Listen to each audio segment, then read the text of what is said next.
ಸ್ನೇಹಿತರೆ, ನಾವೆಲ್ಲರೂ ಇಷ್ಟಪಡುವ ಹಾಲಿವುಡ್ ಆಕ್ಟರ್ ಅರ್ನಾಲ್ಡ್ ಶ್ವಾರ್ಜ್ನೆಗರ್ ಬಾಲ್ಯದಲ್ಲಿ ತುಂಬಾ ಬಡವರಾಗಿದ್ರು. ಎಷ್ಟಂದ್ರೆ ಅವರು ಬಾಡಿ ಬಿಲ್ಡರ್ ಆಗ್ಬೇಕಿತ್ತು. ಆದ್ರೆ ಅವ್ರ ಹತ್ರ ಜಿಮ್ ಹೋಗೋದಕ್ಕೆ ಹಣ ಆಗ್ಲಿ ಅಥವಾ ಊಟ ಮಾಡೋದಕ್ಕೂ ಹಣ ಇರ್ಲಿಲ್ಲ.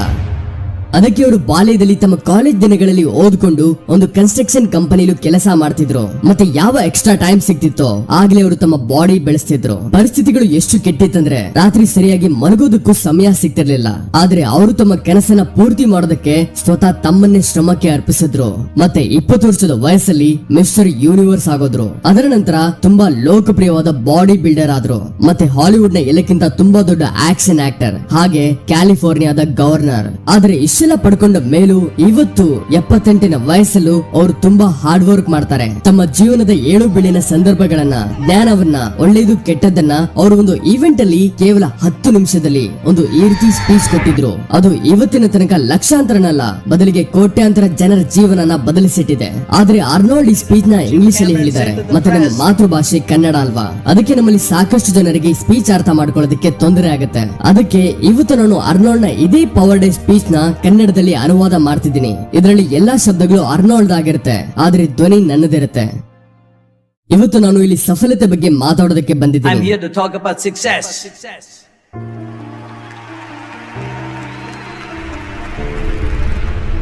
ನಾನು ಕಾಲೇಜ್ಗೆ ಹೋಗ್ತಿದ್ದೆ. ನಾನು ದಿನದಲ್ಲಿ 5 ಗಂಟೆ ವರ್ಕೌಟ್ ಮಾಡ್ತಿದ್ದೆ. ನಾನು ಕನ್ಸ್ಟ್ರಕ್ಷನ್ ಕಂಪನಿಲೂ ಕೆಲಸ ಮಾಡಿದ್ದೀನಿ. ಯಾಕಂದ್ರೆ ಆ ಸಮಯ ಬಾಡಿ ಬಿಲ್ಡಿಂಗ್ ಅಲ್ಲಿ ಹಣ ಇರಲಿಲ್ಲ. ನನ್ನ ಹತ್ರ ಫುಡ್ ಸಪ್ಲಿಮೆಂಟ್ಸ್ ಮತ್ತೆ ಎಕ್ವಿಪ್ಮೆಂಟ್ಸ್ ಖರೀದಿ ಮಾಡೋದಕ್ಕೂ ಹಣ ಇರ್ತಿರ್ಲಿಲ್ಲ.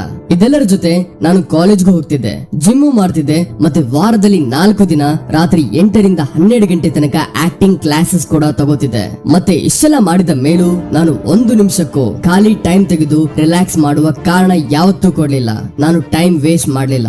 20 ವರ್ಷದ ವಯಸ್ಸಲ್ಲಿ ನಾನು ಮೊದಲನೇ ಸರಿ ಲಂಡನ್ಗೆ ಹೋದೆ. ಮತ್ತೆ ಮಿಸ್ಟರ್ ಯೂನಿವರ್ಸ್ ಕಾಂಟೆಸ್ಟ್ ಗೆದ್ದೆ. ಅದು youngest contest of mister universe. ಮತ್ತೆ ಇಷ್ಟೆಲ್ಲ ನಾನು ಮಾಡೋದಕ್ಕಾಯ್ತು ಯಾಕಂದ್ರೆ ನನ್ನ ಒಂದು ಗೋಲ್ ಇತ್ತು, ಒಂದು ವಿಷನ್ ಇತ್ತು. ಏನಾದ್ರೂ ನಿಮ್ಮ ಹತ್ರ ಒಂದು ಗೋಲ್ ಇಲ್ಲ, ಒಂದು ವಿಷನ್ ಇಲ್ಲ ಅಂದ್ರೆ ಆಗ ನಿಮಗೆ ಗೊತ್ತೇ ಆಗಲ್ಲ ನೀವು ಎಲ್ಲಿ ಹೋಗ್ಬೇಕು ಅಂತ. ಮತ್ತೆ ನೀವು ಆಗ ಅಲ್ಲೇ ಸುತ್ತುತ್ತಿರ್ತೀರಾ. ಮತ್ತೆ ನೀವು ಯಾವತ್ತೂ ಅಲ್ಲಿ ತಲುಪೋದಕ್ಕಾಗಲ್ಲ ಎಲ್ಲಿ ನೀವು ಹೋಗ್ಬೇಕಿತ್ತು. So that's rule number 1. Have a vision. ಒಂದು ಸರ್ವೆನ ಪ್ರಕಾರ ಅಮೆರಿಕದ 74% ಜನರಿಗೆ ತಮ್ಮ ಕೆಲಸ ಇಷ್ಟನೇ ಇಲ್ಲ. ಯಾಕಂದ್ರೆ ಅವರು ತಮ್ಮ ಜಾಬ್ ನ ಡ್ರೀಮ್ ಜಾಬ್ ಅಂತ ಮಾಡ್ತಿಲ್ಲ, ಅಥವಾ ಅವರು ಈ ಜಾಬ್ ತನಕ ತಮ್ಮ ಪ್ಯಾಷನ್ ಫಾಲೋ ಮಾಡ್ತಾ ಬಂದಿದ್ದಾರೆ.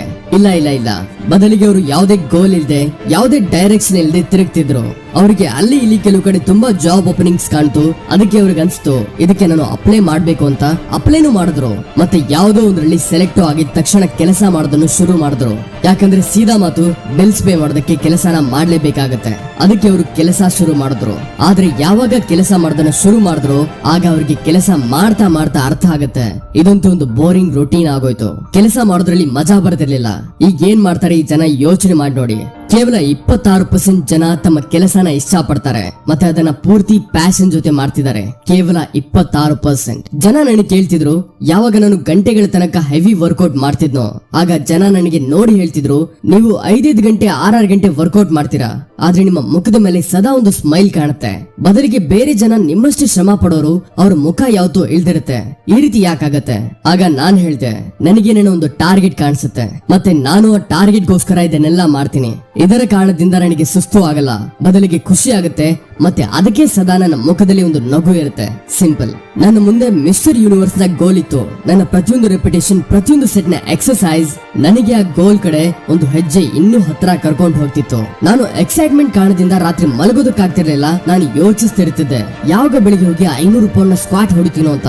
ನಾನು ದಿನ ಕಾಯ್ತಿದ್ದೆ ಆ 500 ಪೌಂಡ್ ನ ಬೆಂಚ್ ಪ್ರೆಸ್ ಮಾಡೋದಕ್ಕೆ. ನಾನು ಚಾರ್ಜ್ ಆಗಿರ್ತಿದ್ದೆ. ಇದನ್ನ ಯೋಚಿಸಿ ಬೇಗ ಬೆಳಗಾದ್ರೆ ನಾನು ಹೋಗಿ ಆ ಸೆಟ್ ನ 2000 ರೆಪಿಟೇಷನ್ ಮಾಡಬಹುದು ಅಂತ. ಒಂದು ವಿಷಯ ನಿಮ್ಗೆ ಹೇಳ್ಬಲ್ಲೆ, ನಿಮ್ಮ ಗೋಲ್ ನ ವಿಜುವಲೈಸ್ ಮಾಡೋದ್ರಿಂದ ಮತ್ತೆ ಅದರ ಹಿಂದೆ ಫೋಕಸ್ ಇಂದ ಫಾಲೋ ಮಾಡ್ತಿರ್ಬೇಕಾದ್ರೆ ಒಂದು ರೀತಿಯ ಮಜಾ ಬರುತ್ತೆ. ಮತ್ತೆ ಆ ಗುರಿ ಕಡೆ ಓಡಾಟ ಅದು ಸುಸ್ತಲ್ಲ, ಬದಲಿಗೆ ಮಜಾ ಕೊಡುತ್ತೆ. ನೀವು ಸುಸ್ತಾಗಿ ಇರೋದಕ್ಕೆ ಆಗಲ್ಲ. ಅದಕ್ಕೆ ಲೈಫ್ ಅಲ್ಲಿ ಒಂದು ಪರ್ಪಸ್ ಇರೋದು ಮುಖ್ಯ. ಮೊಹಮ್ಮದ್ ಅಲಿ ಅವರನ್ನ ನಾನು ನನ್ನ ಕಣ್ಣಿಂದ ಹುಚ್ಚನಂತೆ ಪ್ರಾಕ್ಟೀಸ್ ಮಾಡೋದನ್ನ ನೋಡಿದ್ದೀನಿ. ಒಂದು ಸಮಯದ ಮಾತು, ಒಬ್ಬ ಸ್ಪೋರ್ಟ್ಸ್ ರಿಪೋರ್ಟರ್ ಅವರನ್ನ ಜಿಮ್ ಅಲ್ಲಿ ಕ್ರಂಚಸ್ ಮಾಡೋದನ್ನ ನೋಡಿ ಕೇಳ್ದ, ನೀವು ಒಂದು ರಿಪಿಟೇಷನ್ ಅಲ್ಲಿ ಎಷ್ಟು ಕ್ರಂಚಸ್ ಮಾಡ್ತೀರಾ? ಆಗ ಇದಕ್ಕೆ ಉತ್ತರ ಮೊಹಮ್ಮದ್ ಅಲಿ ತುಂಬಾ ಅದ್ಭುತವಾಗಿ ಕೊಟ್ರು. ಅವ್ರು ಹೇಳಿದ್ರು, ಅವರು ಕೌಂಟಿಂಗ್ ನೇ ಆಗ ಸ್ಟಾರ್ಟ್ ಮಾಡ್ತಾರೆ ಯಾವಾಗ ಬಾಡಿ ಪೇನ್ ಮಾಡೋದಕ್ಕೆ ಶುರು ಮಾಡುತ್ತೋ. ಇದನ್ನ ಕರೀತಾರೆ ಹಾರ್ಡ್ ವರ್ಕ್. ಹಾರ್ಡ್ ವರ್ಕ್ ಇಂದ ಯಾರು ಬಚಾವ್ ಆಗೋದಕ್ಕಾಗಲ್ಲ. ಏನಾದ್ರೂ ಅವನು ಲೈಫ್ ಅಲ್ಲಿ ಏನಾದ್ರೂ ಮಾಡ್ಬೇಕು ಅಂತ ಇದ್ರೆ ಯಾವುದೇ ವ್ಯತ್ಯಾಸ ಬೀಳಲ್ಲ. ನೀವು ಎಷ್ಟು ದೊಡ್ಡ ತಂದೆ ಮಗನಾದ್ರೂ ದಬಾಯಿಸಿ ಶ್ರಮ ಪಡಿ. ಯಾವುದೇ ಮ್ಯಾಜಿಕಲ್ ಪಿಲ್ ಇಲ್ಲ ಅದನ್ನ ನೀವು ತಿನ್ನೋದಕ್ಕೆ, ಅಥವಾ ಯಾವುದೇ ಸಕ್ಸಸ್ ನ ಮಂತ್ರ ಇಲ್ಲ. ಈ ಜಗತ್ತಲ್ಲಿ ಯಾವುದೇ ಶಾರ್ಟ್ ಕಟ್ಸ್ ಇಲ್ಲ. ಮ್ಯಾಜಿಕ್ ಹೆಸರಿನ ಯಾವುದೇ ವಸ್ತು ಇರಲ್ಲ. ವರ್ಕ್ ವರ್ಕ್ ವರ್ಕ್ ಇದೇ ಒಂದು ರೀತಿ ಇದೆ. ನನಗೆ ಎಷ್ಟು ಕೋಪ ಬರುತ್ತೆ ಅಂದ್ರೆ ಜನರ ಮೇಲೆ, ಯಾವಾಗ ಜನ ಈ ಮಾತು ಹೇಳ್ತಾರೋ ಅವ್ರ ಹತ್ರ ಜಿಮ್ಗೆ ಹೋಗಿ ವರ್ಕೌಟ್ ಮಾಡೋದಕ್ಕೆ 5 ನಿಮಿಷ ಟೈಮ್ ಇಲ್ಲ ಅಂತ, ಅಥವಾ ಬೇರೆ ಯಾವ್ದೋ ಕೆಲಸಕ್ಕೆ 1 ಗಂಟೆ ಕೊಡೋದಕ್ಕೆ, ಅದರಿಂದ ಅವರು ಫಿಸಿಕಲಿ ಮತ್ತೆ ಮೆಂಟಲಿ ಇಂಪ್ರೂವ್ ಆಗೋದಕ್ಕೆ. ಇಮ್ಯಾಜಿನ್ ಮಾಡಿ, ಇವತ್ತಿಂದ ನೀವು ದಿನ ಹಿಸ್ಟ್ರಿ ಸಬ್ಜೆಕ್ಟ್ ಓದ್ತೀರಾ. ಈಗ ಯೋಚನೆ ಮಾಡಿ, ಒಂದು ವರ್ಷದಲ್ಲಿ 365 ದಿನದ ನಂತರ ನೀವು ಎಷ್ಟೆಲ್ಲ ಕಲ್ತಿರ್ತೀರಾ. ಅಥವಾ ಬೇರೆ ಯಾವುದೇ ಪ್ಯಾಷನ್ ಇರೋ ಟಾಪಿಕ್ ಅಥವಾ ಸಬ್ಜೆಕ್ಟ್ ಅಲ್ಲಿ ನೀವು ಯಾವುದೇ ಕಾರಣ ಕೊಡದೆ ಕನ್ಸಿಸ್ಟೆಂಟ್ ಆಗಿ ಒಂದು ವರ್ಷದ ತನಕ ಅದರ ಬಗ್ಗೆ ಓದ್ತಿರೋ ಬರೀತಿರೋ, ಆಗ ಇದರಲ್ಲಿ ನೀವು ಎಷ್ಟು ಇಂಪ್ರೂವ್ ಆಗಿರ್ತೀರಾ. ಇಮ್ಯಾಜಿನ್ ಮಾಡಿ, ನೀವು ಯಾವ ಬಿಸ್ನೆಸ್ ನ ಡೆವಲಪ್ ಮಾಡಬೇಕು ಅಂತ ಇರ್ತಿರೋ ಅದರ ಮೇಲೆ ನೀವು ದಿನ 1 ಗಂಟೆನೂ ಕೆಲಸ ಮಾಡಿದ್ರೆ ಒಂದು ವರ್ಷದ ನಂತರ ಅದೆಷ್ಟು ದೊಡ್ಡದಾಗಿರುತ್ತೆ ನೀವೇ ಯೋಚನೆ ಮಾಡಿ. ನೀವು ಅದರಿಂದ ಏನೆಲ್ಲ ಪಡಿಬಹುದು, ಮತ್ತೆ ಅದು ನಿಮಗೆ ಎಷ್ಟು ದೂರ ತಗೋ ಹೋಗ್ಬೋದು. ನೀವು ಅದರ ಬಗ್ಗೆ ಯೋಚನೆ ಕೂಡ ಮಾಡೋದಕ್ಕಾಗಲ್ಲ, ಅದು ನಿಮ್ಮನ್ನ ಎಷ್ಟು ಮುಂದೆ ತಗೋ ಹೋಗುತ್ತೆ ಅಂತ. ಮತ್ತೆ ಅದಕ್ಕೆ ಈ ವಿಷಯ ನನಗೆ ತುಂಬಾ ಕೋಪ ಬರ್ಸೋದು. ಯಾವಾಗ ಒಂದು ದಿನದಲ್ಲಿ 24 ಗಂಟೆ ಇದ್ದ ಮೇಲೂ ಜನ ಇದನ್ನ ಹೇಳ್ತಾರೆ ಅವ್ರ ಹತ್ರ ಟೈಮೇ ಇಲ್ಲ ಅಂತ. ಏನಾದ್ರೂ ನೀವು 8 ಗಂಟೆ ಮಲಗಿ 10 ಗಂಟೆ ಜಾಬ್ ಮಾಡಿದ್ರು 4 ರಿಂದ 5 ಗಂಟೆ ಆಗಲೂ ನಿಮ್ಮ ಹತ್ರ ಉಳಿಯುತ್ತೆ. ಆ ಸಮಯ ಏನ್ ಮಾಡ್ತೀರಾ ಹೇಳಿ? ಯೋಚನೆ ಮಾಡಿ ಹೇಳಿ. ಆ ಸಮಯದಲ್ಲಿ ಏನ್ ಮಾಡ್ತೀರಾ? ಜನರ ಜೊತೆ ಸೇರ್ತೀರಾ, ಊಟ ಮಾಡ್ತೀರಾ, ಎಂಟರ್ಟೈನ್ಮೆಂಟ್, ಗೇಮಿಂಗ್ ಏನ್ ಮಾಡ್ತೀರಾ? ಆದ್ರೆ ನಿಮಗೆ ಇದು ಕ್ಲಿಯರ್ಲಿ ಅರ್ಥ ಆಗ್ತಿರತ್ತೆ ಎಷ್ಟೆಲ್ಲ ಟೈಮ್ ನಿಮ್ ಹತ್ರ ಒಂದೇ ಸರಿ ಬರೋದು. ಏನಾದ್ರೂ ನಾವು ಎಲ್ಲಾ ಟೈಮ್ ಆಡ್ ಮಾಡಿ ನೋಡಿದ್ರೆ, ಏನಾದ್ರೂ ನೀವು ನಿಮ್ಮ ಟೈಮ್ ನ ಆರ್ಗನೈಸ್ ಮಾಡಿ ನಿಮ್ಮ ಕೆಲಸನ ಆರ್ಗನೈಸ್ ಮಾಡಿದ್ರೆ ಎಷ್ಟು ಚೆನ್ನಾಗಿರುತ್ತೆ. ಪ್ಲಾನ್ ಬಿ ಇಂದ ನನಗೆ ದ್ವೇಷ ಇದೆ. I hate Plan B. Non clear ಆಗಿ ಹೇಳ್ತಿದ್ದೀನಿ, ಪ್ಲಾನ್ ಬಿ ಇಂದ ನನಗೆ ದ್ವೇಷ ಇದೆ. ನಡೀರೀಗ ಯಾಕೆ ಅಂತ ಅದನ್ನು ಹೇಳ್ತೀನಿ. ಯಾಕಂದ್ರೆ ನಮ್ಮ ಹತ್ರ ಕೆಲಸ ಮಾಡೋರು ಕಡಿಮೆ ಇದ್ದಾರೆ, ಮತ್ತೆ ಅನುಮಾನ ಪಡೋರು ಜಾಸ್ತಿ ಇದ್ದಾರೆ. ಆದ್ರೆ ಕೇವಲ ಅದೊಂದೇ ಪ್ರಾಬ್ಲಮ್ ಅಲ್ಲ, ಈ ರೀತಿ ಡೌಟ್ ಮಾಡೋರು ಮತ್ತೆ ನಮ್ಮ ಕಾನ್ಫಿಡೆನ್ಸ್ ನ ಮುರಿಯೋರು ನಮ್ಮ ಲೈಫ್ ಅಲ್ಲಿ ಪ್ರತಿಯೊಂದು ಸ್ಟೇಜ್ ಅಲ್ಲಿ ಸಿಗ್ತಾರೆ. ಅವರನ್ನ ಹೇಗೆ ಹ್ಯಾಂಡಲ್ ಮಾಡೋದು ಅಂತ ನಮಗೆ ತುಂಬಾ ಚೆನ್ನಾಗಿ ಬರುತ್ತೆ. ಆದ್ರೆ ಪ್ರಾಬ್ಲಮ್ ಆಗ ಬರುತ್ತೆ ಯಾವಾಗ ಸ್ವತಃ ನಾವೇ ನಮ್ಮ ಮೇಲೆ ಡೌಟ್ ಮಾಡ್ತೀವೋ, ಮತ್ತೆ ಆಗ ನಮಗೆ ಪ್ಲಾನ್ ಬಿ ಅವಶ್ಯಕತೆ ಬೀಳುತ್ತೆ.